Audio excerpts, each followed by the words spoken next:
जय हिंद। नमस्कार साथियों, आप सभी का मोस्ट वेलकम है आज की क्लास में। साथियों, आज की क्लास में आप लोगों को हम प्रैक्टिस सेट बिहार पुलिस का 100 महत्वपूर्ण इम्पोर्टेंट क्वेश्चन का प्रैक्टिस सेट कराएंगे, जो आपके एग्ज़ाम में 100% आने की गारंटी होगी। आप लोग वीडियो को लास्ट तक देखिएगा और चैनल को सब्सक्राइब कर लीजिए। चलिए आज का सेशन शुरू करते हैं। टॉप ऐसे प्रैक्टिस क्वेश्चन को लिया है जो आने की संभावना है।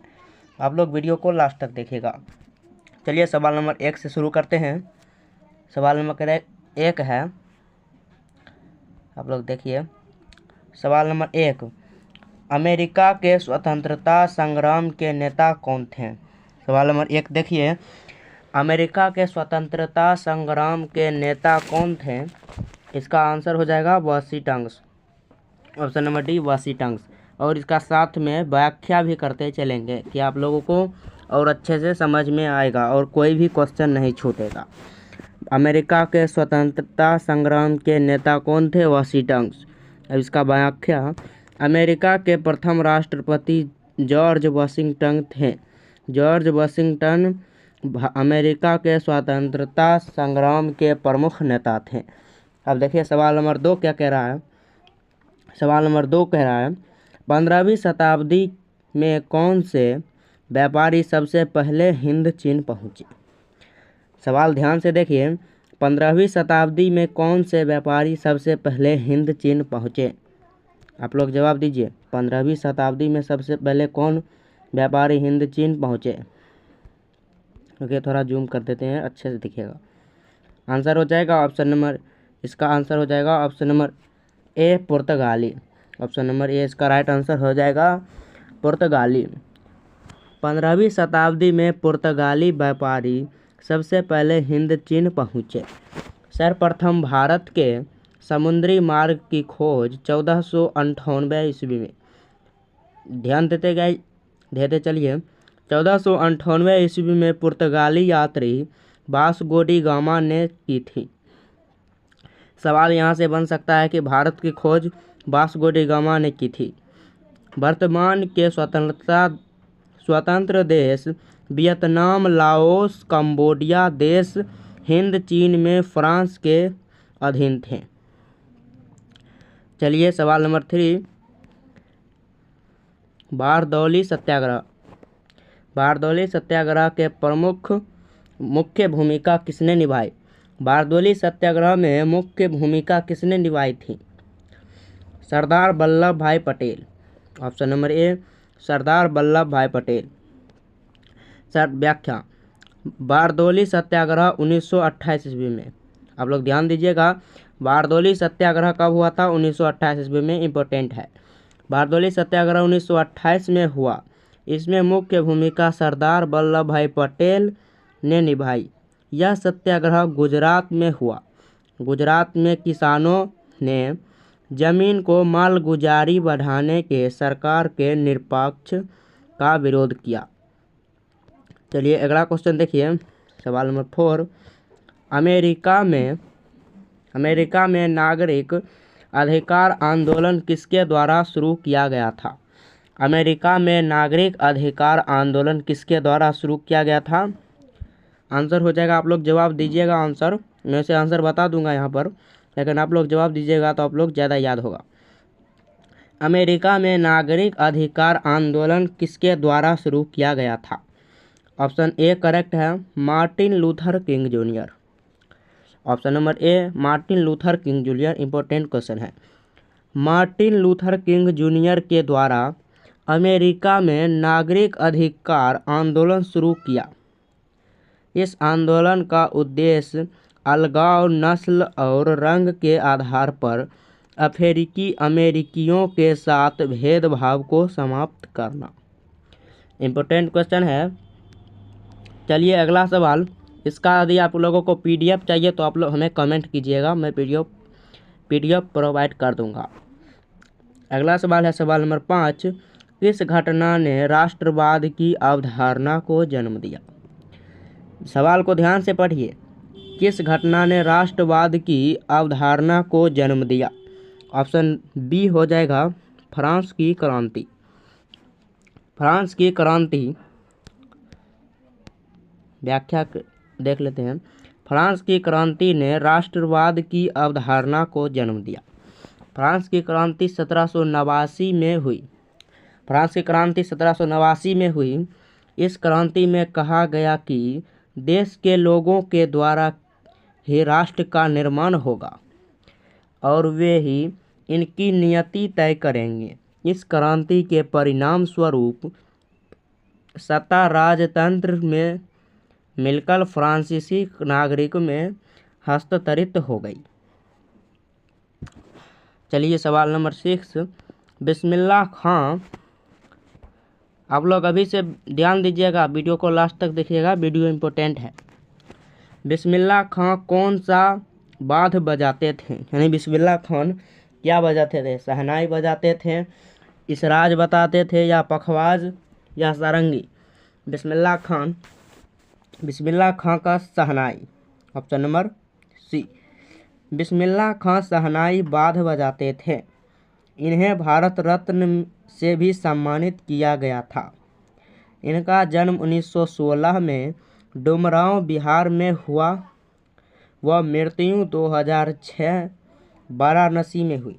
बिस्मिल्लाह खां का जन्म 1916 बिहार के डुमरांव गांव में हुआ और मृत्यु 2016 में वाराणसी में हुई। इम्पोर्टेंट क्वेश्चन है। चलिए अगला सवाल देखते हैं।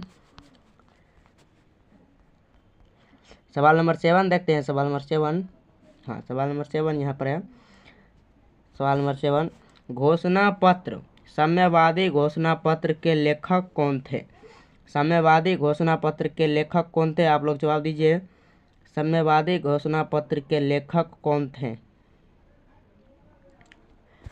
इसका राइट आंसर हो जाएगा साम्यवादी घोषणा पत्र के लेखक। इसका आंसर है Karl Marx. Karl Marx, option number A, Karl Marx. एक महान दस्तावेज वैज्ञानिक, कम्युनिज्म के सिद्धांत के प्रवर्तक कार्ल मार्क्स और फ्रेडरिक एंगल्स ने तैयार किया था। यह 21 जनवरी 1848 को पहली बार जर्मन भाषा में प्रकाशित हुआ, अतः इसे प्रायः साम्यवादी घोषणा पत्र के नाम से जाना जाता है। सवाल नंबर 8 देखते हैं। द्वितीय विश्व युद्ध का तत्कालिक कारण क्या था? द्वितीय विश्व युद्ध का तत्कालिक कारण क्या था? आप लोग जवाब दीजिए। द्वितीय विश्व युद्ध का तत्कालिक कारण क्या था? पोलैंड पर जर्मनी का आक्रमण, ऑप्शन नंबर डी, पोलैंड पर जर्मनी का आक्रमण।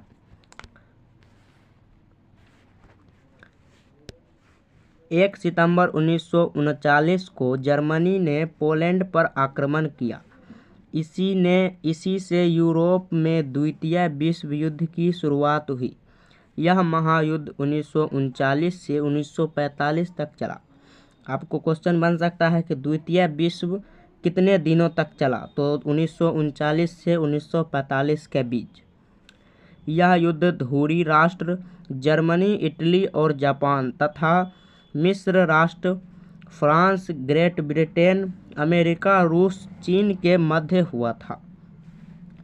चलिए अगला सवाल, सवाल नंबर 9। द्वितीय विश्व युद्ध 1 सितंबर 1939 को पोलैंड पर किसने आक्रमण किया? सवाल बन चुका है। सवाल ध्यान से देखिए। द्वितीय विश्व युद्ध में 1939 को पोलैंड पर आक्रमण किसने किया? पोलैंड पर आक्रमण किसने किया? आंसर हो जाएगा एडोल्फ हिटलर।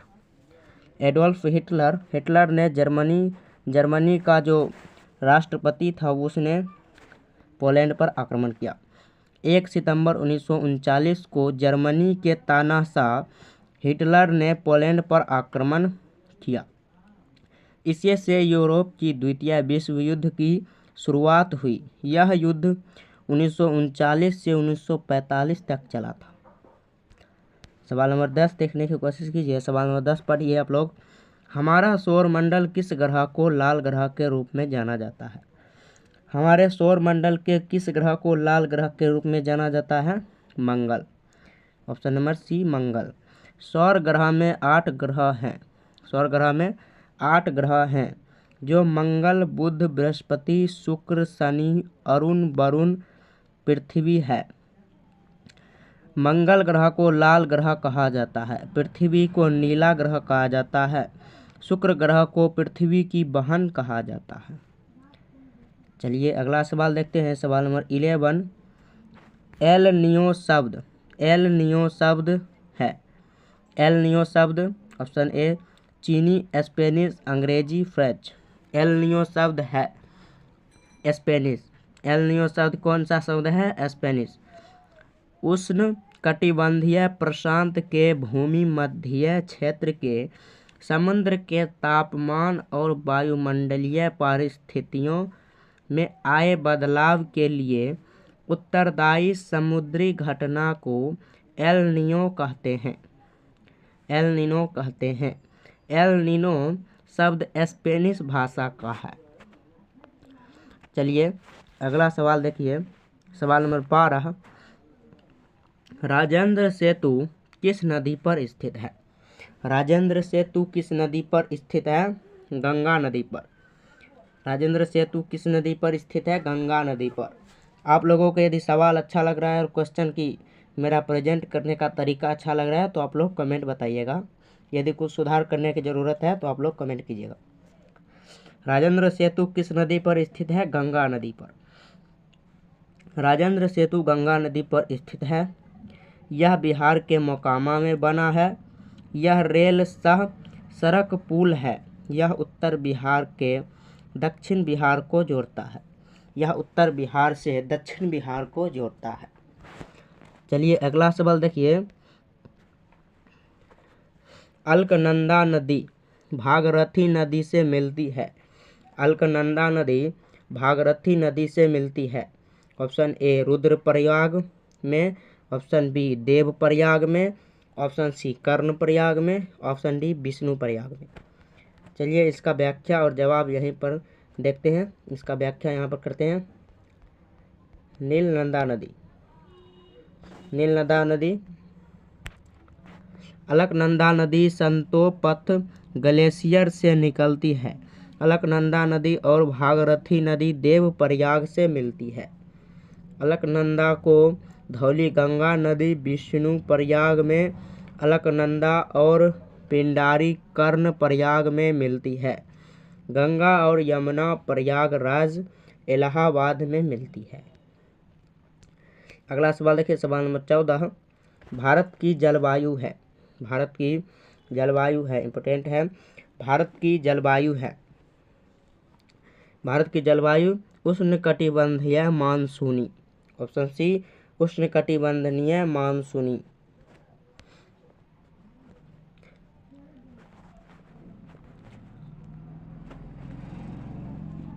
उत्तरी अक्षांश कर्क रेखा भारत के बीच गुजरती है। कर्क के दक्षिण में स्थित भारत का कटिबंध उष्णकटिबंध है और कर्क रेखा के उत्तर में स्थित भारत का कटिबंध उपोष्णकटिबंध। अतः भारत की जलवायु उष्णकटिबंधीय मानसूनी है। सवाल नंबर 15। भारत में मीठे पानी की झील। भारत में सबसे बड़ी मीठे पानी की झील Wular. Option A Wular, important question है। भारत में मीठे पानी की सबसे बड़ी झील कौन है? वूलर।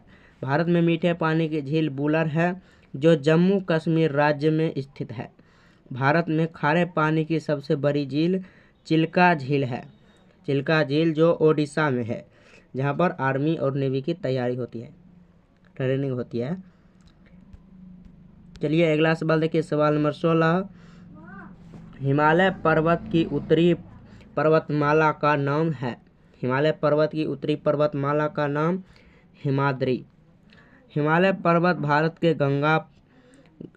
के नंगा पर्वत से लेकर नामचा बरबा पर्वत तक फैला हुआ है। हिमालय मुख्यतः 3 भागों में बांटा गया है। इसकी सबसे उत्तरी भाग पर्वतमाला को हिमाद्री कहते हैं और दक्षिणी पर्वतमाला को शिवालिक कहते हैं। अगला सवाल,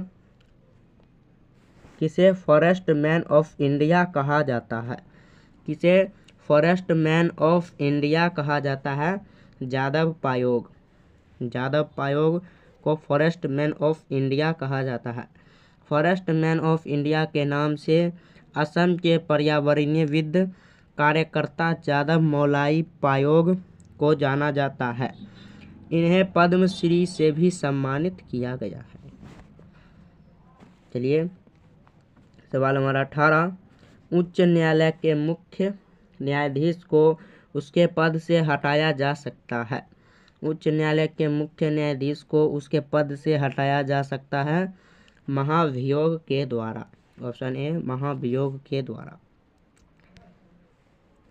उच्च न्यायालय के न्यायाधीशों को हटाने के संबंध में महाभियोग की प्रक्रिया का प्रावधान न्यायाधीश जांच अधिनियम 1968 में संविधान के अनुच्छेद 124(4) के अनुसार उच्चतम न्यायालय के किसी न्यायाधीश की संसद के समावेदन पर राष्ट्रपति के आदेश द्वारा हटाया जा सकता है।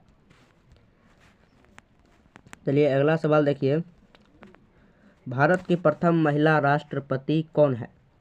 भारत की प्रथम महिला राष्ट्रपति ये सभी लोग जानते होंगे, प्रतिभा पाटिल। भारत की पहली महिला राष्ट्रपति प्रतिभा पाटिल बनी। ये भारत की 12वीं राष्ट्रपति थी। भारत की दूसरी महिला राष्ट्रपति द्रौपदी मुर्मू है, जो वर्तमान में भारत की राष्ट्रपति है। लोकतंत्र में अंतिम सत्ता निहित होती है। लोकतंत्र में अंतिम सत्ता निहित होती है जनता में। लोकतंत्र निहित होती है जनता में। लोकतंत्र में अंतिम सत्ता जनता में निहित होती है। लोकतंत्र में प्रतिनिधि जनता के द्वारा निर्वाचन होते हैं और सरकार का नाम निर्माण करते हैं। लोकतंत्र का शाब्दिक अर्थ जनता का शासन है। सवाल नंबर 21, भारत के CAG की नियुक्ति कौन करता है? CAG यानी कि नियंत्रक एवं महालेखा परीक्षक। भारत के CAG का नियुक्ति कौन करता है? राष्ट्रपति। ऑप्शन बी राष्ट्रपति। भारत के नियंत्रण और महालेखा परीक्षक की नियुक्ति भारत के संविधान के अनुच्छेद 148 के अनुसार राष्ट्रपति द्वारा की जाती है। देश का अगला सवाल देखिए, सवाल नंबर 22, देश का प्रथम नागरिक होता है। देश का प्रथम नागरिक होता है राष्ट्रपति। देश का प्रथम नागरिक राष्ट्रपति होता है। भारतीय संविधान का अनुच्छेद 52 यह कहता है कि भारत का एक राष्ट्रपति होगा।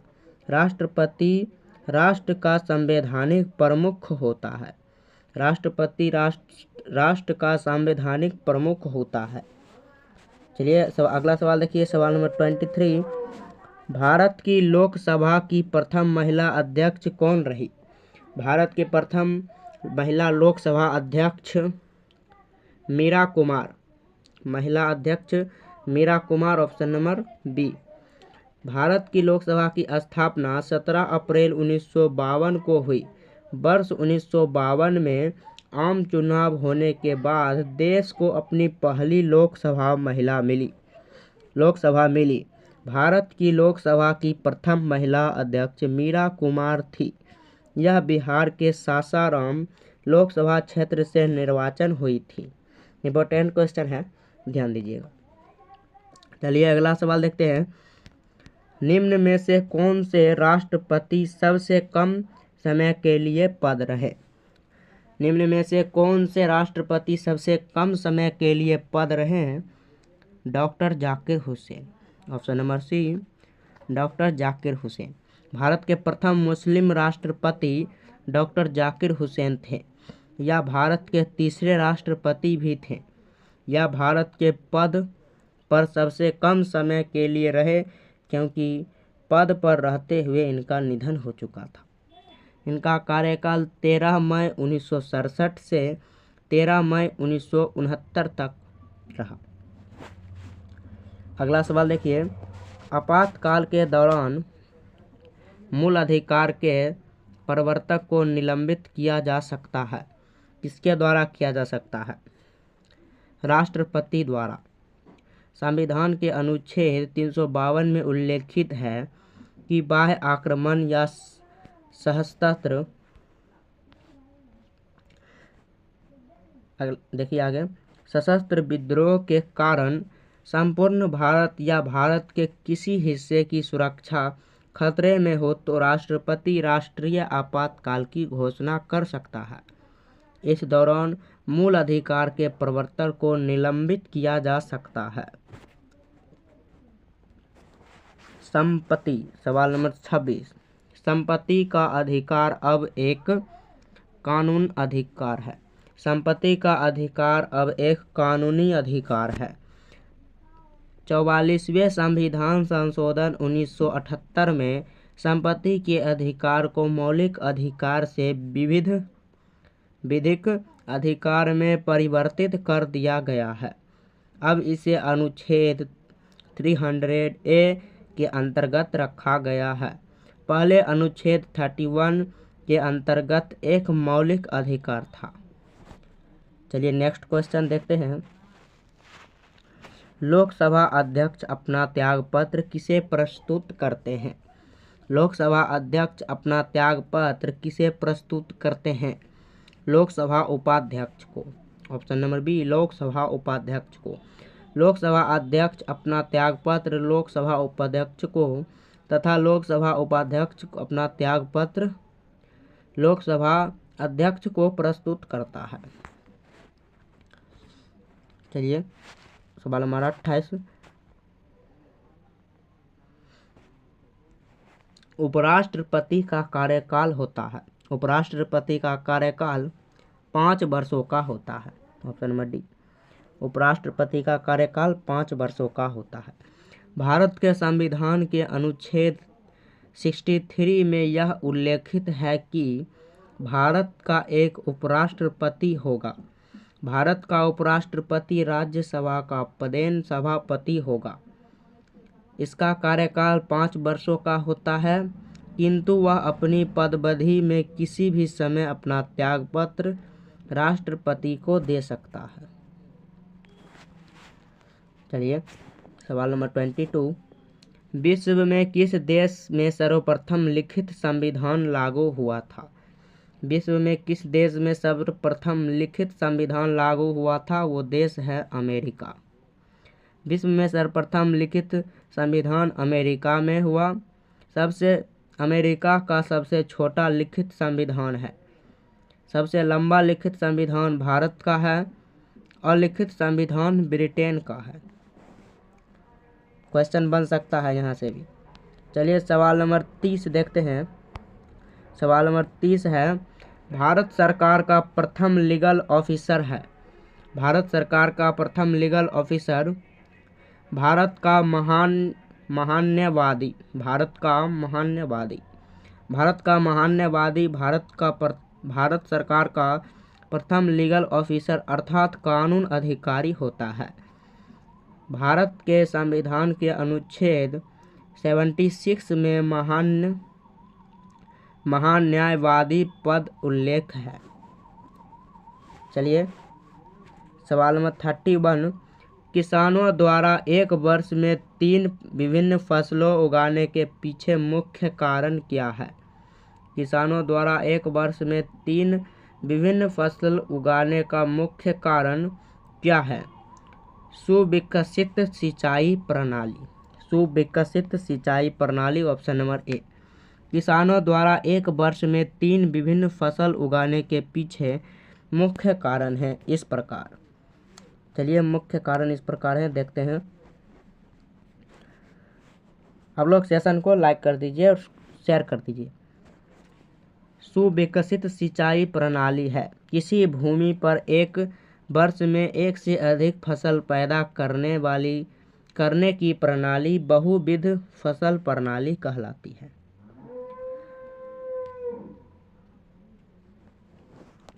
अगला सवाल देखिए, सवाल नंबर 32। कच्चा माल व हाथ में मुद्रा को कहा जाता है। कच्चा माल व हाथ में मुद्रा को कहा जाता है कार्यशील पूंजी। कच्चा माल व हाथ में मुद्रा को कार्यशील पूंजी नाम से जाना जाता है। इस पूंजी उत्पादन में केवल एक ही बार प्रयोग किया जाता है। चलिए सवाल नंबर 33।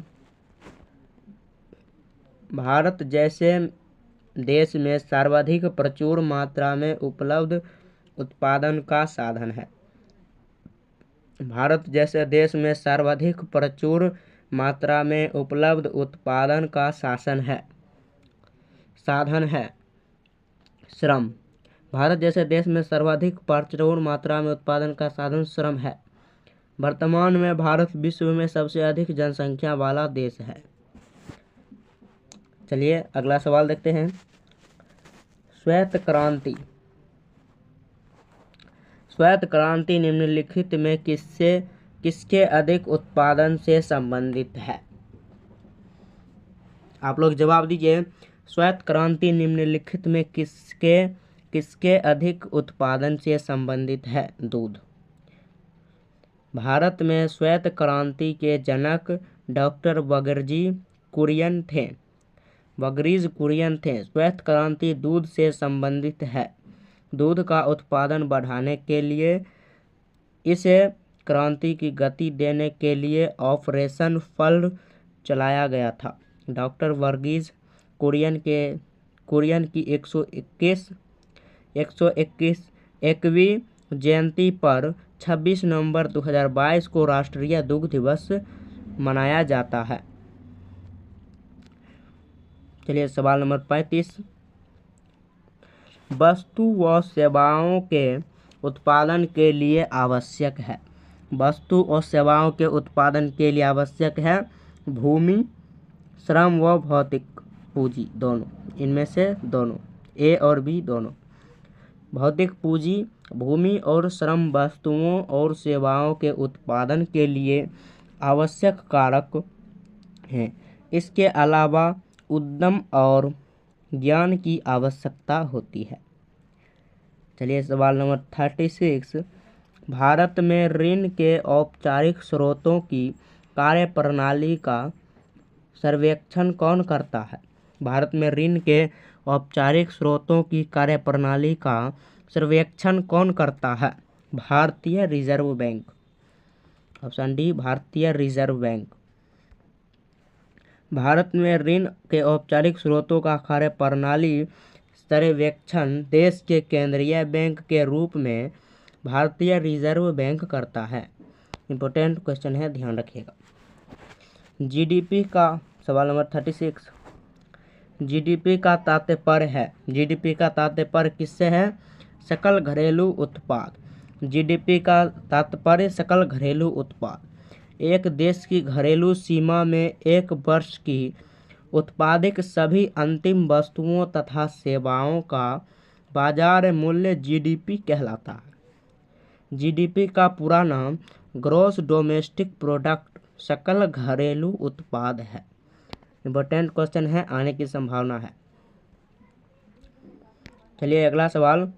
अल्प बेरोजगारी तब होती है जब लोग डैश काम करना नहीं चाहते, सुस्त ढंग से काम करना नहीं चाहते, अपनी क्षमता से कम काम करते हैं, उनके काम में बदल भुगतान नहीं किया जा सकता।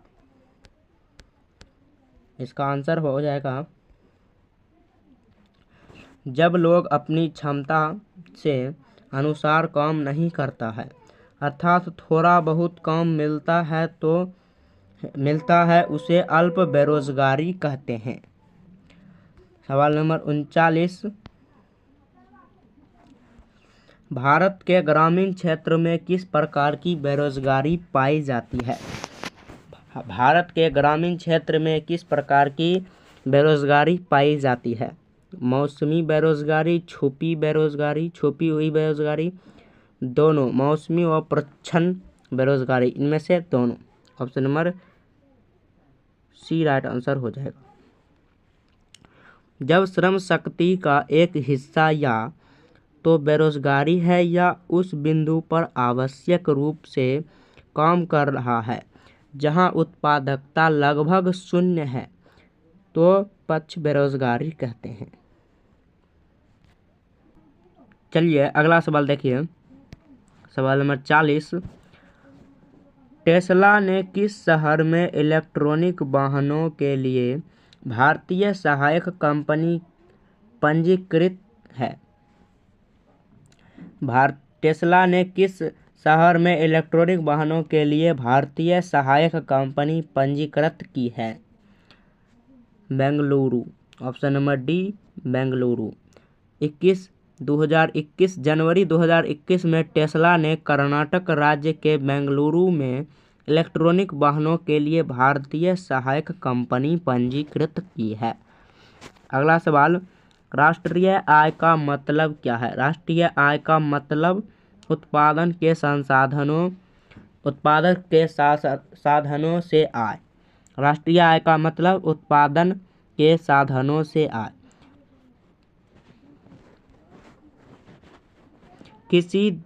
किसी देश की उत्पादन व्यवस्था में अंतिम उपभोक्ता के हाथ में जाने वाली वस्तु या देश के पूंजीगत साधनों के विशुद्ध जोड़ को ही राष्ट्रीय आय कहते हैं। राष्ट्रीय आय का मतलब उत्पादन के साधनों की आय से है। चलिए अगला देखते हैं, अगला क्वेश्चन। विश्व की सबसे बड़ी क्रिकेट स्टेडियम मोटेरा का नया नाम रखा गया। विश्व की सबसे बड़ी स्टेडियम मोटेरा का नाम क्या रखा गया? Option C Narendra Modi stadium. Option C. विश्व के सबसे बड़े क्रिकेट स्टेडियम मोटेरा का नाम नरेंद्र मोदी स्टेडियम रखा गया। यह गुजरात के अहमदाबाद में स्थित है। चलिए अगला क्वेश्चन, हिरोशिमा कविता के रचयिता कौन है? हिरोशिमा कविता के रचयिता सच्चिदानंद हीरानंद बादशाह अज्ञे। सच्चिदानंद हीरानंद बादशाह अज्ञे नामक कवि हिरोशिमा कविता के लेखक हैं। मधुबनी लोक चित्र। सवाल नंबर 44। मधुबनी लोक चित्र शैली किस राज्य में लोकप्रिय है? मधुबनी लोक चित्र बिहार। अपना बिहार मधुबनी लोक चित्र शैली बिहार। Option C. बिहार राज्य की सबसे लोकप्रिय चित्रकला मधुबनी चित्रकला है। इस शैली में दो प्रकार के चित्र पाए जाते हैं, एक भित्ति चित्र और दूसरी रंगोली और पिन। चलिए अगला क्वेश्चन देखिए, सवाल नंबर 45। अंतर्राष्ट्रीय न्यायालय का मुख्यालय किस शहर में स्थित है? अंतर्राष्ट्रीय न्यायालय का मुख्यालय किस शहर में स्थित है? Hague. Option C Hague. Netherland के हेग में वर्ष 1945 में अंतर्राष्ट्रीय न्यायालय की स्थापना की गई थी। इसके 1993 देश सदस्य हैं। इसके वर्तमान में अध्यक्ष अमेरिका के जोआन डोगन हैं। चलिए अगला क्वेश्चन, अंबेडकर जयंती मनाई जाती है। अंबेडकर जयंती कब मनाई जाती है? 14 अप्रैल। अंबेडकर जयंती 14 अप्रैल को मनाई जाती है क्योंकि भारत के संविधान निर्माता डॉक्टर भीमराव अंबेडकर का जन्म 14 अप्रैल 1891 को मध्य प्रदेश के महू में हुआ था। उनका जन्म दिवस जयंती के रूप में मनाया जाता है। उनका जन्म दिवस को ही अंबेडकर जयंती के रूप में मनाया जाता है। सवाल नंबर 47। विश्व स्वास्थ्य दिवस मनाया जाता है। विश्व स्वास्थ्य दिवस मनाया जाता है 7 अप्रैल। विश्व स्वास्थ्य दिवस मनाया जाता है 7 अप्रैल को, जिसे WHO कहा जाता है, वर्ल्ड हेल्थ ऑर्गेनाइजेशन। चलिए अगला क्वेश्चन देखिए, अगला क्वेश्चन पढ़िए आप लोग और जवाब दीजिएगा। एम्पियर की इकाई क्या है? एम्पियर की SI मात्रक क्या है? विद्युत प्रवाह। एम्पियर की SI मात्रक विद्युत प्रवाह है, परंतु एमीटर से विद्युत धारा को मापा जाता है। अगला क्वेश्चन देखिए, न्यूटन का सिद्धांत किसकी वजह से परिष्कृत हुआ? न्यूटन का सिद्धांत किसकी वजह से? Quantum physics. Quantum physics. Newton का सिद्धांत किसकी वजह से परिष्कृत हुआ? Quantum physics. न्यूटन का सिद्धांत क्वांटम फिजिक्स की वजह से परिष्कृत हुआ। चलिए सवाल नंबर 50 देखिए आप लोग। सवाल नंबर 50 पढ़िए। आज भी उपग्रहों के प्रक्षेपण में किसका प्रयोग होता है? आज भी उपग्रहों के प्रक्षेपण में किसका प्रयोग होता है? गुरुत्वाकर्षण सिद्धांत का। गुरुत्वाकर्षण सिद्धांत का प्रयोग होता है। चलिए अगला क्वेश्चन देखिए, सवाल नंबर 51। किसने न्यूटनवाद को झूठा करार दिया? किसने न्यूटनवाद को झूठा करार दिया? Quantum physics.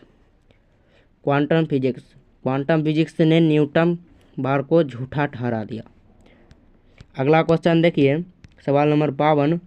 निम्नलिखित कथनों को पढ़िए और सही विकल्प चुनें। ये आप लोग पढ़ लीजिएगा, इतना पढ़ेंगे तो वीडियो बहुत लंबा हो जाएगा, आप लोग छोड़ के चल जाएंगे वीडियो को। आंसर इसका हो जाएगा बी। आप लोग मिला लीजिएगा, पीडीएफ में दे दूंगा डिस्क्रिप्शन में लिंक, आप लोग बाय कर लीजिएगा। चलिए अगला क्वेश्चन देखिए, द्रवों का घनत्व नापने के लिए किस उपकरण का उपयोग किया जाता है? द्रवों का घनत्व नापने के लिए किस उपकरण का उपयोग किया जाता है? पिक्लोमीटर। पिक्नोमीटर। द्रवों का घनत्व नापने के लिए पिक्नोमीटर। एनोमीटर से किसका नापा जाता है? पृथ्वी तल पर पवन का वेग। बैरोमीटर से मिट्टी के यांत्रिक गुण। यूडियोमीटर से गैस मिश्रण के आयतन। पिक्नोमीटर से द्रव्यों का घनत्व। चलिए सवाल नंबर 54। बैंगनी रंग के प्रकाश की तरंग दैर्घ्य लगभग होती है। बैंगनी रंग के प्रकाश की तरंग दैर्घ्य लगभग 455 से 390 नैनोमीटर होती है। व्याख्या इसका देखते हैं। इधर रंग लिखा हुआ है और इधर व्याख्या लिखा हुआ है। बैंगनी रंग 455 से 390, नीला रंग 440 से 485, नारंगी रंग 625 से 590, लाल रंग 740 से 622। चलिए अगला क्वेश्चन देखिए, और आप लोग कमेंट में बताइएगा कि बल का एसआई मात्रक क्या होता है। आप लोग कमेंट बताइएगा, आप लोग के लिए होमवर्क है। अगला क्वेश्चन, कौन सा रसायन आतिशबाजी प्रदर्शित करते समय हरे रंग के लिए जिम्मेदार है? जवाब दीजिएगा, कौन सा रसायन आतिशबाजी प्रदर्शित करते समय हरे रंग के लिए जिम्मेदार है? Barium chloride. Option C, barium chloride. चलिए अगला क्वेश्चन देखिए, सर्दियों के समय में बर्फ में नमक डालने से बर्फ पिघलने लगती है क्योंकि? सर्दियों के समय में बर्फ डालने से बर्फ पिघलने लगती है क्योंकि बर्फ की सतह पर पानी के हिमांक बिंदु को कम कर देता है।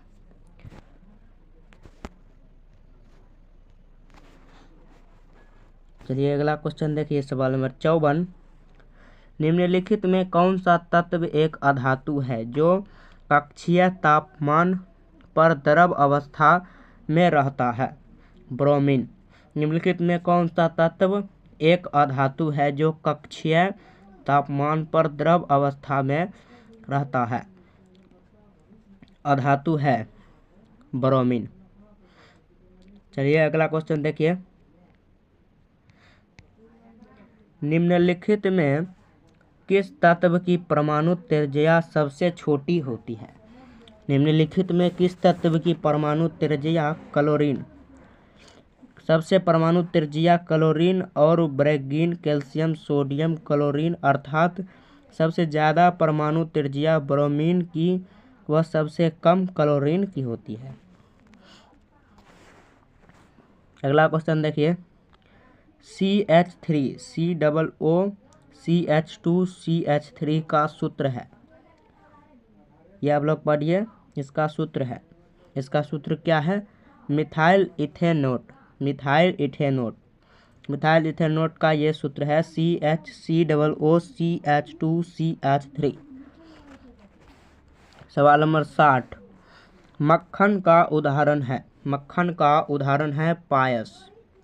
मक्खन का उदाहरण पायस, मर्जीना आदि को शामिल किया गया है। मक्खन के उदाहरण दूध, मर्जीन आदि को शामिल किया गया है। सवाल नंबर 61, निम्नलिखित में किस लवण में क्रिस्टलीय जल 10 अणु नहीं होंगे। निम्नलिखित में किस लवण में क्रिस्टलन जल के 10 अणु नहीं होंगे। एप्सम सॉल्ट, क्रिस्टल जल उसे कहते हैं जो क्रिस्टल के भीतर विद्यमान हो और एप्सम सॉल्ट लवण में क्रिस्टल जल के 10 अणु नहीं होते। अगला क्वेश्चन, अंगूर की खेती को आमतौर पर क्या कहा जाता है। अंगूर की खेती को विटीकल्चर, अंगूर की खेती को क्या कहा जाता है, विटीकल्चर। और वहीं रेशम की उद्योग सेरीकल्चर, पक्षी पालन एविकल्चर। अगला क्वेश्चन देखिए, निम्नलिखित में कौन सा विटामिन B6 का दूसरा नाम है। कौन सा विटामिन B6 का दूसरा नाम है, पायरिडॉक्सिन। विटामिन B6 का दूसरा नाम पायरिडॉक्सिन। विटामिन 2 प्रकार के होते हैं, प्रथम जल में घुलनशील व दूसरी वसा में घुलनशील होते हैं। विटामिन C6 वसा में घुलनशील विटामिन है जिसे पायरिडॉक्सिन कहा जाता है। सवाल नंबर 64, पादप वायरस TMV का पूर्ण रूप क्या है। पादप वायरस TMV का पूर्ण रूप टोबैको मैजिक वायरस। TMV का पूर्ण रूप टोबैको मैजिक वायरस। सवाल नंबर 65, मानव शरीर का कौन सा अंग इंसुलिन पैदा करता है। मानव शरीर का कौन सा अंग इंसुलिन पैदा करता है, अग्नाशय। ऑप्शन नंबर बी इसका राइट आंसर हो जाएगा, अग्नाशय। इंसुलिन एक हार्मोन है जिसे मानव शरीर का अग्नाशय पैदा करता है और यह ग्लूकोज को अवशोषित करने का कार्य करता है। चलिए अगला क्वेश्चन देखिए, सवाल नंबर 66। सवाल नंबर 66 क्या कर रहा है, आप लोग पढ़िएगा। 1930 में सीवी रमन ने डैश के लिए नोबेल पुरस्कार जीता। 1930 में सीवी रमन ने डैश के लिए नोबेल पुरस्कार जीता। भौतिक शास्त्र, चंद्रशेखर वेंकटरमन को वर्ष 1930 में भौतिक शास्त्र से नोबेल पुरस्कार, 1954 में भारत रत्न और 1957 में लेनिन शांति पुरस्कार मिले हैं।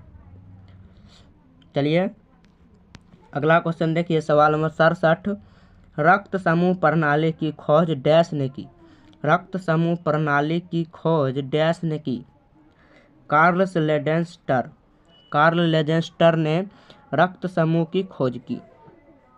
4 रक्त समूह ए बी तथा ओ की खोज कार्ल लेजेंस्टर ने 1900 ईस्वी में की, जो चिकित्सा व जीव वैज्ञानिक थे। अगला सवाल देखिए, पुष्प के किस हिस्से में पराग का उत्पादन होता है। जवाब दीजिएगा, पुष्प के किस हिस्से में पराग का उत्पादन होता है। परागकोश, पुष्प में परागकोश के हिस्से में पराग का उत्पादन होता है जो भीतर स्थित होता है। अगला क्वेश्चन, कौन सा जीवाणु अंडाकार या गोलाकार होता है। कौन सा जीवाणु अंडाकार या गोलाकार होता है, coccus. Option number B coccus. Coccus नामक जीवाणु अंडाकार या गोलाकार होता है जो एक कोशिकीय जीव है। कोकस और अंडाकार गोलाकार जीवाणु एक कोशिकीय जीव है। चलिए यह गणित का क्वेश्चन है, गणित तभी यहाँ पर सॉल्व करना थोड़ा टाइम लग जाएगा, इसीलिए गणित को अभी सॉल्व नहीं करेंगे। ये सभी गणित का क्वेश्चन है, आप लोग देख लीजिएगा, PDF आप लोग उपलब्ध करा दूंगा, आप लोग देख लीजिएगा। ये सभी भी गणित का क्वेश्चन है, आप लोग देख लीजिएगा। आप लोग वीडियो को लाइक कर दीजिए और चैनल को सब्सक्राइब कर लीजिए, दोस्तों के साथ शेयर कर लीजिए। अभी और क्वेश्चन बाकी हैं, आप लोग देखिएगा, अभी वीडियो को छोड़ कर नहीं जाइए। हाँ, यहाँ से भाषा में अभिव्यक्त के कितने रूप हैं? भाषा में अभिव्यक्त के 2 रूप हैं, ऑप्शन बी। भाषा की अभिव्यक्त 2 प्रकार की होती है, एक मौखिक और दूसरा लिखित। चलिए अगला देखिए, अगला क्वेश्चन। कोई शब्द जब तक किसी वाक्य का अंश नहीं बन जाता तब तक शब्द रहता है, जब उसका वाक्य में प्रयुक्त हो जाता तो उसे क्या कहते हैं? उसे कहते हैं पद। कोई शब्द जब किसी अंश का नहीं होता तब उसे शब्द कहते हैं, प्रयुक्त हो जब वह वाक्य में प्रयुक्त हो जाता है उसे पद कहते हैं। चलिए अगला देखिए, अगला क्वेश्चन देखिए, सवाल नंबर 83। अर्थ के आधार पर वाक्य का निम्नलिखित में से कौन नहीं है? अर्थ के आधार पर वाक्य का प्रकार निम्नलिखित में कौन नहीं है? प्रश्न, बोधक, अज्ञार्थ। अर्थ के आधार पर वाक्य 8 प्रकार के होते हैं, जो विधानवाचक वाक्य, निषेधवाचक वाक्य, प्रश्नवाचक वाक्य, विस्मयादिवाचक वाक्य, आज्ञावाचक वाक्य, इच्छावाचक वाक्य, संदेहवाचक वाक्य और संकेतवाचक वाक्य है। चलिए अगला क्वेश्चन देखते हैं, सवाल नंबर 84। वस्तुओं की विशेषता बताने वाले शब्दों को क्या नाम दिया जाता है? वस्तुओं की विशेषता बताने वाले शब्दों को क्या नाम दिया जाता है? संज्ञा, सर्वनाम, क्रिया। आप लोग जवाब दीजिए।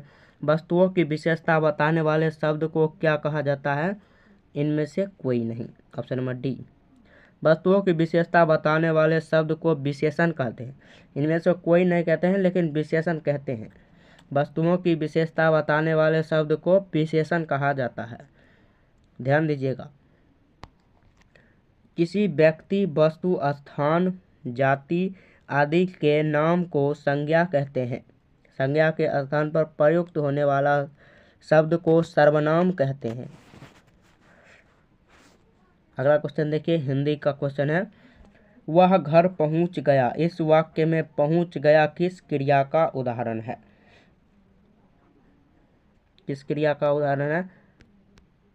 संयुक्त क्रिया, ऑप्शन नंबर डी, संयुक्त क्रिया। 2 या 2 से अधिक भिन्न अर्थ वाली क्रियाओं के मेल से बनने वाली क्रिया को संयुक्त क्रिया कहते हैं। चलिए अगला क्वेश्चन देखिए, सूरदास का काव्य किस भाषा में रचित है? सूरदास का काव्य किस भाषा में रचित है? सूरदास का काव्य किस भाषा में रचित है? आप लोग जवाब दीजिएगा। सूरदास का काव्य ब्रज भाषा में रचित है। सूरदास ने सुरसागर, साहित्य लहरी, नल दमयंती, सुर सरावली आदि रचनाएं लिखी है। अगला क्वेश्चन देखिए, जिस संज्ञा से किसी वस्तु के धर्म, गुण, अवस्था का ज्ञान हो उसे कौन सी संज्ञा कहते हैं? जिस संज्ञा से किसी वस्तु के धर्म, गुण, अवस्था का ज्ञान हो उसे कौन सी संज्ञा कहते हैं? उसे कहते हैं भाववाचक संज्ञा। भाववाचक संज्ञा कहते हैं, ऑप्शन बी। किसी व्यक्ति, वस्तु, स्थान या जाति के नाम को संज्ञा कहते हैं। जिस संज्ञा से किसी वस्तु, धर्म, गुण, अवस्था का ज्ञान हो उसे भाववाचक संज्ञा कहते हैं। चलिए सवाल नंबर 88। चौराहा किस तरह का समासिक शब्द है? समासिक शब्द है। चौराहा किस तरह का समासिक शब्द है? द्विगु समास। द्विगु समास। चौराहा में द्विगु समास है। द्विगु समास के प्रथम संख्यावाचक होते हैं। चौराहा का अर्थ 4 राहों का समूह है। चलिए अगला क्वेश्चन देखिए, सवाल number 89। for blank space choose the proper article. Sundial is located near me Mexican border. The का प्रयोग होगा क्योंकि मैक्सिको बॉर्डर से। जवाब दीजिए, स्पेसिफिक है। जवाब दीजिएगा द, ऑप्शन डी। अगला क्वेश्चन सवाल नंबर 90। Select the correct indicated speech of the following. The master say have you see the maps. आप लोग जवाब दीजिएगा C, the master inquiry of has seen the maps. अगला क्वेश्चन देखिए सवाल नंबर 91। The anthem of artificial. Artificial का प्राकृतिक रूप आप लोगों को चाहिए। आर्टिफिशियल का हो जाएगा नेचुरल। चलिए अगला क्वेश्चन देखिए। The plural of goose. The plural of goose. Geese, option C, geese. सवाल नंबर 93। Out of the given alternatives select one that best express of the world एक्सप्रोविटेंट। आप लोग जवाब दीजिए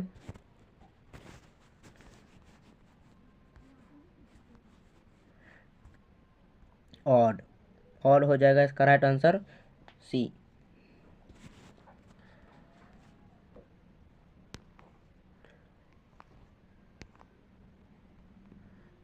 चलिए अगला क्वेश्चन देखिए सवाल नंबर 94। Fill in the blanks with approachment from the given option. He dash 2 wickets for before play was to interpreted by the run. Before यहाँ पर हो जाएगा before, option A. Had taken. चलिए सवाल नंबर 95।